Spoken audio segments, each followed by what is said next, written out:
Rust on the Razor, Tom and Scott series, Book 6. Author, Mark Richard Zubero. Publisher, St. Martin's Press, New York. Narrator, Eric Aust. Chapter 2. I made the calls for plane reservations to Atlanta. From there, we had to hire a private service to fly us to Macon, then rent a car for the 2-hour drive east to Scott's parents' house. As we packed, he filled me in on the details. Daddy went out to check the fence along the west side of our farm early this morning. When he didn't come back by 10, Mama got worried. After she found him, she called a neighbor and they brought him to the hospital. They didn't call the paramedics? Why wait for them to drive out from town and then drive back? They're pretty far out. We couldn't get a flight until 4. A flurry of phone calls to his brothers and sisters, a few of whom he managed to get a hold of, were followed by cancellation of engagements. Since it was the baseball season, his schedule of outside appearances were relatively light. He only needed to drop out of a celebrity golf tournament. I was already on summer vacation, so I didn't have to worry about work. I called several friends to cancel dinners, a play, and a movie. When Scott is out of town with the team, I catch up with friends. I'd planned to take all of my nephews and nieces to a game to watch Scott pitch. My mother promised to make all the calls to my siblings to explain. "Is there anything else I can do?" she asked. "Not really." "It's going to be tough on Scott." "I know. Tell him I care. I love you, Tom. Be careful." Is there a mom somewhere on the planet who doesn't tell her kid to be careful when he's leaving on a trip? Just before we left for the airport around 2, Scott checked with the hospital. No change in his father's condition. The drive out to O'Hare was done by a mad cabbie who didn't seem to be bothered by all the construction. But at the airport, every clerk seemed to be working at the slowest possible speed. I'd managed to get first-class seats, and once we were settled on the plane, I immersed myself in Barb Diamato's most recent Cat Marsala mystery, Hard Christmas. Scott drummed his fingers, squirmed in his seat, fussed with the earphones, tried to read a book, and read the safety precautions several times. His anxiety did not make the minutes go by any faster. Somewhere over Tennessee, I put my hand on his and said, "We'll do what we can." "I wish I could do more." "I know. We'll be there soon," he sighed. "I barely remember when Grandma and Grandpa died. I was little, and there hasn't been a death in the family since." "Who was at the hospital today?" "Mama and Shannon and Nathan." I wanted to get down there and not talk, although now I wish I'd spoken with Mary. Scott and Mary are the 2 oldest children. He has 2 younger brothers and 1 younger sister. All of them are married except Scott and his younger sister. He also has a mass of nephews and nieces, many of whom he hasn't met because of his refusal to return home. But he keeps a special calendar with all their birthdays on it and always sends them gifts. None gets returned, but he only gets thank you notes from Mary's kids. I mentioned to him once that he might think about cutting off the ones who didn't send notes. He said, "I blame the parents, not the kids." How do you think they'll respond at a time like this? Mary will be supportive. I don't know about the rest of them. I hope they forget our differences and want to concentrate on helping Daddy and Mama. I like Mary a lot. She and Scott are very close. Headlines like this week's won't help. I don't know how much any of them ever really discussed my sexual orientation. Mary said Mama and Daddy never brought it up. She tried to talk to Hiram once, but he refused to discuss it. The difference in the acceptance of our sexuality between my family and his had been made more glaring by my family's eager reception of him and the near total silence from his. Several years ago, Hiram, the brother next closest to Scott in age, had written him a letter saying he never wanted to hear from Scott again. As we neared Atlanta, I watched a huge thunderhead off to the west. Jagged edges of lightning flashed in the distance. "I hope we don't land in that," I said. He cast a farm boy's eye on it. "I don't think it'll hit for a while," he said. We landed in sunlight, but by the time we emerged with our baggage, black clouds and bright lightning covered half of the western horizon. I wasn't too keen on the idea of trying to outrace a storm. Luckily, our charter pilot told us that all small craft had been grounded. I suggested we rent a car. While I filled out forms and played with plastic, Scott called the hospital. There was still no change. When we stepped outside the airport and into the humidity, I almost gasped. My shirt immediately clung to my body. This was cloying, clinging dampness that made walking torturous, as your clothes tried to stick to every inch of your skin. I'd served in the Marines in Vietnam, and the memory of that burst back into my awareness. As we strode through the humid air, we threw our stuff in the trunk. The first thing I did after I started the car was figure out the air conditioning. I set it to winter, and in a few minutes the atmosphere in the car approached bearable. The clock in the dashboard actually worked. It was just after 8, and I reset my watch. The vehicle had only 20 miles showing on the odometer. The new car smell was almost pleasant. By the time we left the parking lot, the sun had set. The wind was up, and a few minutes after we cleared I-675 on our way south, lightning flashed in the night. Wind buffeted the car, and fat drops of rain splattered randomly on the windshield. "Gonna really come down," Scott said. "At least it'll cool off," I said. "Always cooler after a rain?" "Wrong again, Midwestern boy."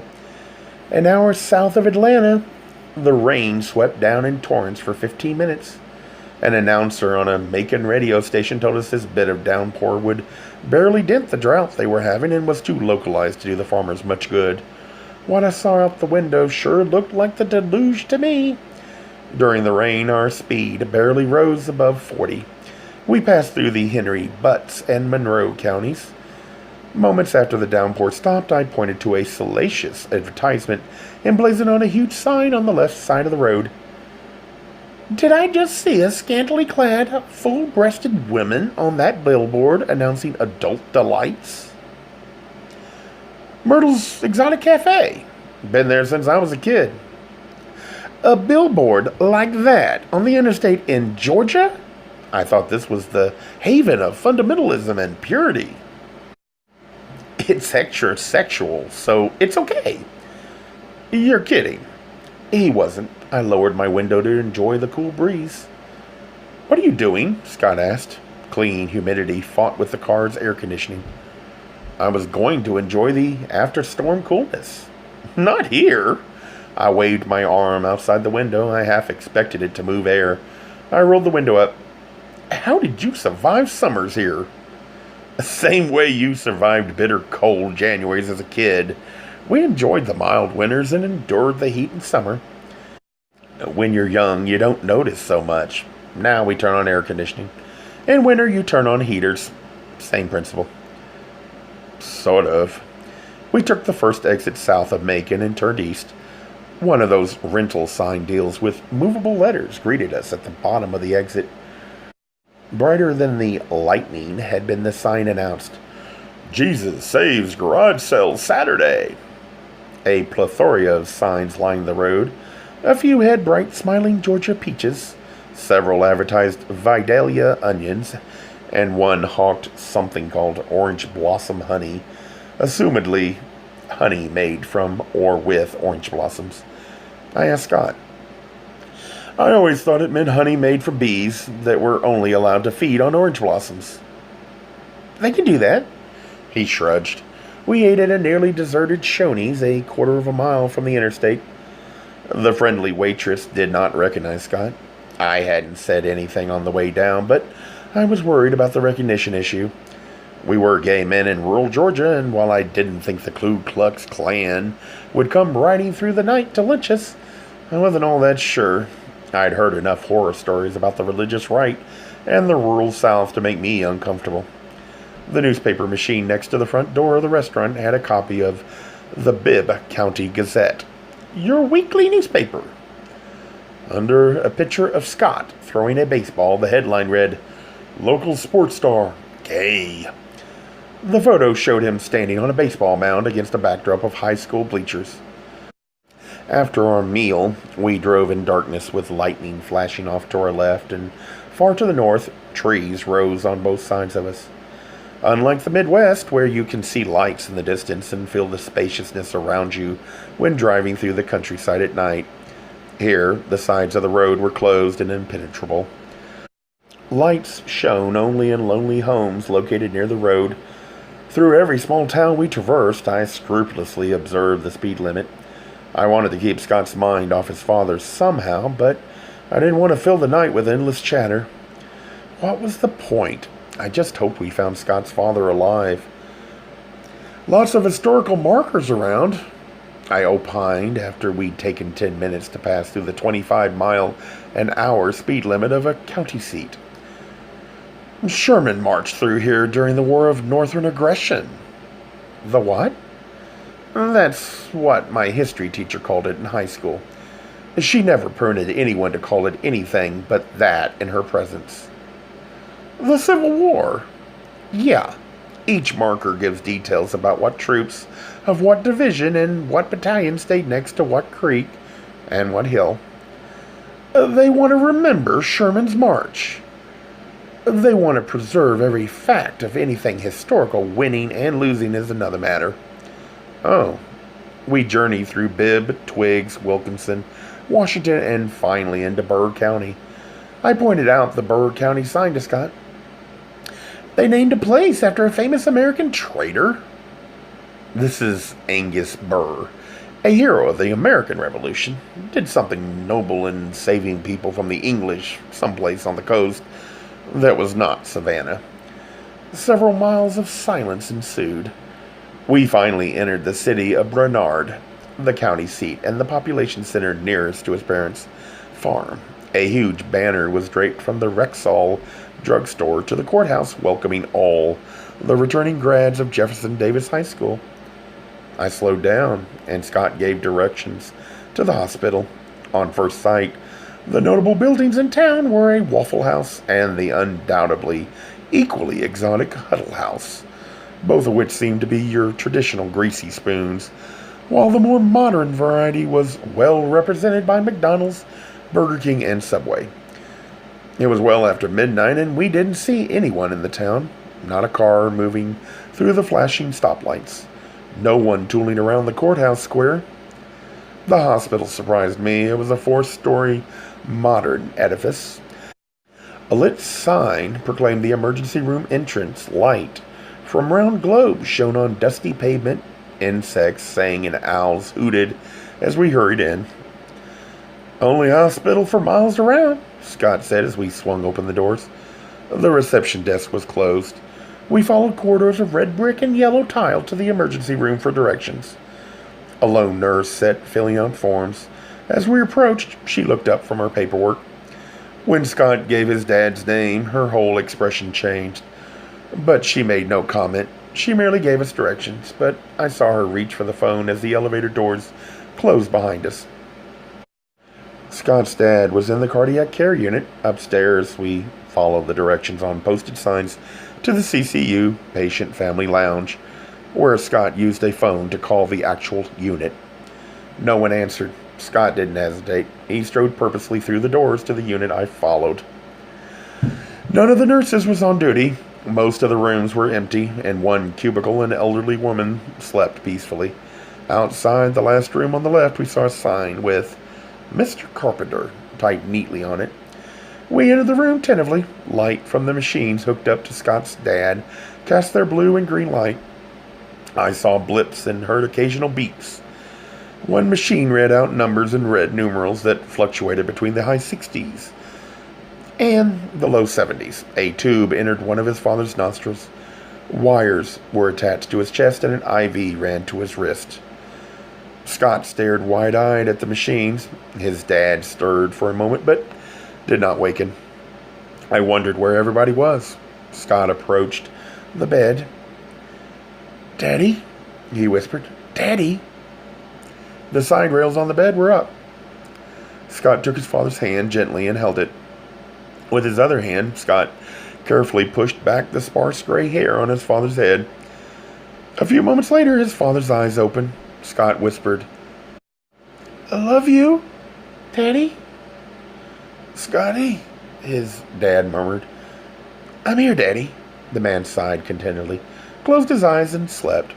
Scott leaned awkwardly over the rail and hugged the sleeping figure. He pulled up a straight-back chair next to the bed and sat in it while holding his father's hand. He stayed like that for the longest time. I stood in the background, unwilling to break the passing of time with words or gestures. Abruptly, a male nurse appeared in the doorway, saw me, and shattered the serenity of the moment by demanding, "What are you doing here?" "Singing opera arias?" I said. Somehow, when faced with officiousness, I have a tendency to give smart-ass answers. He spoke with a southern drawl, as did everybody. I'm not going to keep mentioning it. You can assume they did because everybody had an accent. Even Scott's got more pronounced the longer we stayed.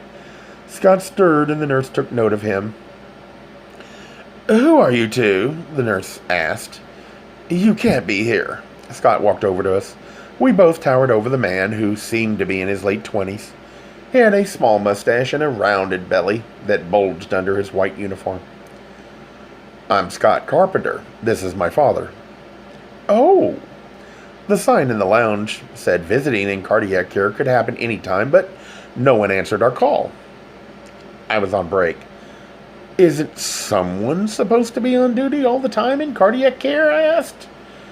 "We only have 2 patients." "While my father is here, it won't happen again," Scott said very quietly. "I don't know where my family is, but one of us will be here from now on, and so will someone from the hospital staff. I'll talk to your supervisor in the morning." "You're trying to bully me." "If my father dies because of any kind of neglect, the least of your worries will be the lawsuit with which I will take every penny you could possibly earn for the rest of your life." The nurse glanced around the room with his eyes finally coming to rest on me. "Is he part of the family?" he asked Scott. "He's Tom Mason. He's my lover."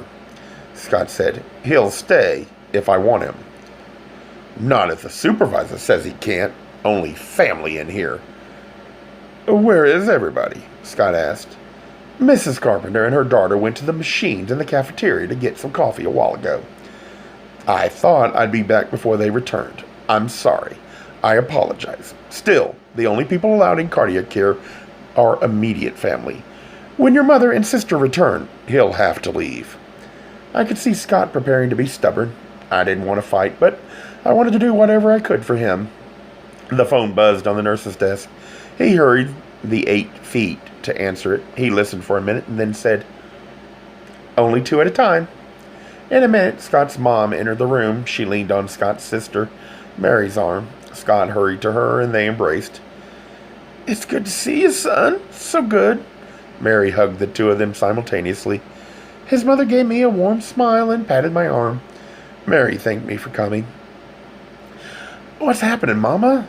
Scott asked. "You can't all be here," the nurse said. "What needs to happen," Scott said, "is for me to get a status report from my family, and if necessary, from available medical personnel, which I assume is you, and you are going to be very helpful and pleasant." The nurse hesitated. Scott turned to his mother and sister. "Any news?" They shook their heads. "They want him to rest. The doctors won't be sure for a while what to do. They may want to operate. They don't know how much damage has been done to his heart." "He recognized me," Scott said. "He hasn't wakened," Mary said. "It was just for a second." "Is that good?" Mrs. Carpenter asked the nurse. He shrugged. "You'll have to ask the doctor in the morning." "You okay, Mama?" Scott asked. "Shouldn't you be home trying to get some sleep? Mary and I can stay tonight. Tom will drive you home." She smiled at her son. "Your father and I haven't been apart at night in 40 years. I'll stay for a little bit. I slept for a while earlier, and I can nap on the couch in the waiting room if necessary." "I just got here a bit ago," Mary said. "I'll stay. Shannon and Nathan were here all day." I melted into the background as they discussed logistics. Which son or daughter would be expected and when, who was keeping which parts of the family informed. "Do you have a place to stay?" Mary asked. We shook our heads. She offered her home. "You're too crowded as it is," Mrs. Carpenter said. "And you're too far away." They will stay at the house with me and your daddy." Scott spent the rest of the night sitting with his dad. I stayed with him for brief intervals. Mostly I read my book or counted holes in the tile of the ceiling of the waiting room. Once I escorted Mrs. Carpenter to the lounge for a nap. I chatted with Mary for half an hour in the hall and brought up orange juice, candies, bars, moon pies, and RC Cola from the machines in the basement, depending on who wanted what, when. Around 4, 3 teenagers spent half an hour on the waiting room payphone making frantic calls. A nurse came and led them away to another part of the hospital. An hour after dawn, the nurse's shift changed. I was half dozing next to Mary when 3 people entered the waiting room. Mary introduced them as Hiram, who'd written the nasty letter, and Shannon, a sister of Scott's. The third was a woman in her 60s, Sally, a distant cousin. Sally nodded to me. Hiram and Shannon ignored my outstretched hand. They both had Scott's piercing blue eyes. Hiram was in a gray polyester suit. Shannon wore a long-sleeve light peach blouse and a calf-length dark green skirt. She wore absolutely no makeup. Scott joined us. "The doctor's here. We can meet with him." I held back, but Scott took my arm and said, "You come too." We met his mother in the hall and entered a conference room full of furniture made of blonde wood. After we were all seated, the doctor said, "I just examined Mr. Carpenter." The doctor was an attractive man in his mid-30s. He had a small mustache, a slight stoop, a thin torso, and the most wonderful green eyes, which looked carefully at each of us as he spoke. We admitted him because he was having the signs and symptoms of having a heart attack. He will be in the cardiac care unit while we monitor him and give him some blood tests. We won't know anything for sure for a day or two until we get some of the tests back. We have to find out how much damage has been done. At times, a person with mild symptoms has massive damage. Sometimes it's the reverse. "Will he need an operation?" Mrs. Carpenter asked. "We'll have to see. After the tests are in." "He's not that old," Shannon said. "He's always been healthy. Why him?" "No one has an answer to that," the doctor said. After the conference, it was agreed that Hiram would take Shannon and the cousin home. They would come back later. Mrs. Carpenter and Mary would keep watch in the hospital. Scott said, "I'd like to grab some breakfast and then come back here for a while. Then we'll go to the house." We walked down to the cafeteria. Scott looked at the watery eggs and stale toast at the breakfast buffet, gazed around at the white-clad hospital workers and said, "This is more hospital than I need right now." We strolled the 2 blocks to the Waffle House to eat. As soon as we left the air-conditioned hospital, the humidity struck. "Doesn't it cool off at night or in the mornings?" I asked. "Some," Scott said. I breathed deeply. "Fresh pine," I said. "We're halfway in the middle of the Jefferson National Forest." "Jefferson National Swamp is 5 miles that way." He pointed east. I eyed the towering trees that lined the street and met above our heads. I knew some were pines and others hardwoods. But that's as good as my botany gets. The headline on the Burr County Clarion outside the Waffle House said, "High School Hero Queer." I stuck a quarter in and bought a paper. I paid for the 2 that were left in the stack and tossed them in a pink plastic trash can inside the door.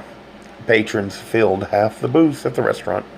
A row of men sat along a counter. Most of them wore t-shirts or flannel shirts with cut-off sleeves revealing burly biceps. I felt like a stranger walking into a bar in an old western. All talk stopped. All eyes followed us. A waitress in a beehive hairdo, and I swear to God, with a pencil sticking out of her hair, said, "Sit anywhere as you want." We picked a booth that looked out on the passing traffic across the street. Set a huge old house with grain paint, several pillars at an angle, and a porch that needed propping up. I couldn't see anything through its windows. Everything in the restaurant, except, I hoped, the food, seemed to be made of plastic. Chairs, table, salt and pepper, shakers, cash register, even the menus were covered with it. The waitress seemed to take an inordinate amount of time to arrive at our table for our order. When she showed up, she smiled shyly at Scott. You don't remember me, she said to him. He smiled at her. Tell me your name. I'm Louise Bottoms.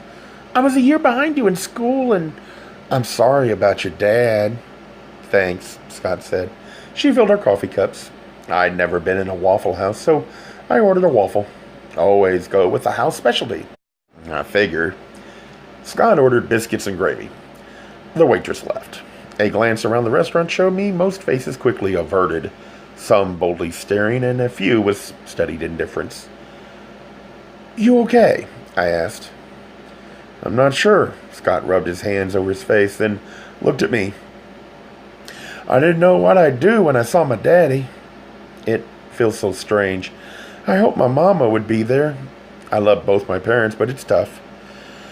I guess you always figure you'll be the one to bury your parents, but sitting there last night was... He sipped his coffee. Mostly I remembered stuff from when I was a kid. He used to always take us fishing, nearly every Saturday, when it wasn't planting or harvest. You could go fishing almost every weekend. I remember the first time he held me in his lap and showed me how to put a worm on a hook.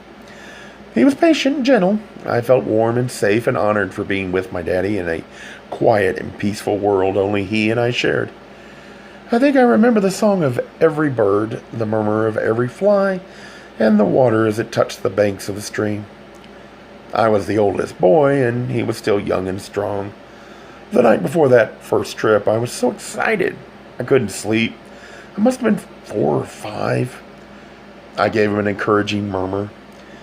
If remembering helped, I would listen for hours. He rarely talked about when he was a kid. I remember he used to sing us to sleep when we were scared. Oh, yeah, he gazed off into the distance. Scott began to sing softly the words from Jimmy Cracked Corn. He stopped when tears began to run down his cheeks. I reached for his hand and covered it with mine. You're going to be okay, I said. I heard someone clear his or her throat. I looked up. Louise was there with orange juice, water, silverware, and napkins. She was staring at her clasped hands as if they were a live rattler, squirming toward her. I noted that a good chunk of the other patrons must have witnessed my gesture of affection. I squeezed Scott's hand gently and slowly removed my hand. What was there to hide? If the local paper had made our sexuality front page news, what was the problem? Everybody knew a gesture I wouldn't hesitate to make in Chicago was now fraught with significance. If people could radiate collective waves of disapproval, this crowd did. I glanced at Scott. He wiped his tears and blew his nose. He didn't need extra aggravation at a time like this. I decided I had best watch my behavior very carefully. From the back of the room, a man in a police uniform stood up. He swaggered toward us. I figured it was a good thing that he wasn't wearing mirrored sunglasses indoors. He stopped at our table. Louise hustled herself off. He was maybe 6'3" and might have been an athlete at one time. His paunch protruded several inches over his belt, and the gun, flashlight, ticket book, and handcuffs around his waist seemed to drag his pants to the point of slipping off. His shirt stretched tightly across broad shoulders, as well as around his bulging belly. Perhaps if I'd been standing, I wouldn't have felt as intimidated. He waited for Scott to finish blowing his nose. "Morning, Scott," he said. "Morning, Peter," Scott said. "Good to see you." "I'm sheriff now." "I heard." Peter, the sheriff, placed 2 huge hands on either side of our table. "I won't have any of that faggot shit in here or in this town. No holding hands or anything else. You keep your lifestyle out of here. This is not going to happen while I'm in charge." His voice carried. If I thought it was quiet when we walked in, now I didn't hear a whisper of conversation. The grill ignored us and spat bacon grease. Maybe it wasn't prejudiced. Louise dropped a dish. The clatter seemed to rattle and echo forever. Her fellow waitress shushed her. "If I can, I'll run you and your faggot buddy out of town." I desperately wanted to go berserk. I rose from the booth. It flashed through my head that this was America, and I was a law-abiding person. I remembered snatches of patriotic blather about living in a great democracy and being equal, but More immediately, Scott was in pain. His father might die any moment, and here was this bully. I heard Scott saying, "Tom, sit down. Come on, Peter. We were friends when we were kids." I ignored him. I did not shove Peter, the sheriff, but my movement caused him to step back. I tried to keep my voice calm. I could feel my lips quivering, and I had to draw deep breaths between nearly every word to keep from completely losing control. I said, "We haven't done anything wrong. You need to leave us alone. We're just here having breakfast. Please go away." Maybe that sounds wimpy to you, but it scared the hell out of me to be defying this guy. The sheriff began to shout, but I didn't stop speaking. "We have broken no laws," I said. "We have committed no crimes. We are here because his father is ill. You will leave us alone." His shout said something to do with him being the sheriff, and he'd arrest my Yankee ass, and no snot-nosed northern scum was going to come into his town and flaunt their faggot lifestyle. Scott said things like, "Come on, Peter, ease up." I finished talking, and the sheriff stopped bellowing at about the same time. We stared at each other. It dawned on me that while my words might be brave, it might have been a whole lot brighter of me to have kept my mouth shut. Visions of dank southern jails and rabid mobs of angry people seized my imagination. Maybe if I got to know the people, I wouldn't be so prejudiced. Or maybe they were all as big a buffoon as this moron. Our verbiage spent for the moment, we stood breathing like critters rattling antlers at each other, waiting to bang our heads together. Peter did not look at all ready to ease anything. I stepped back a pace, hunched my shoulders, and clenched my fists, ready for the physical assault I felt sure would come. Several patrons scuttled out the door. Many gaped in fascination at the furthest booth. From the door, a woman in a white silk blouse and a gray skirt stood up and strode to us. She planted herself between the sheriff and me. Before we could resume hostility, she said, "Peter, you are making a fool of yourself. If they do something wrong, by all means arrest them. At the moment, they're facing what you and all of us are going to face, the death of our parents." Peter started to speak. She held up her hand. "Go home, Peter. Go to the police station. Go on patrol. Leave them alone." Peter drew himself up and glanced around the restaurant. Patrons quickly stuck their faces back in their meals. "You two had better watch yourselves while you're in town," he said. "You do the slightest thing wrong and I'll lock up your faggot asses." He adjusted the bill of his cap, tugged at his belt, and swaggered to the door. He shoved it open, marched to his car, yanked open the door, and started the car with a roar. Tires squealed. He flew out of the parking lot. Gay Mysteries audiobooks. I think it is easy to hate a label, but a face humanizes the word. So this effort is twofold: to offer comfort to those like myself that your world didn't end because you don't fit into the view of acceptable society on both sides, and in hopes of helping those with family that are LGBTQ, that it doesn't mean we are aliens from the child they once knew. Reassure them so they can maybe be supportive at the same time, being true to their values.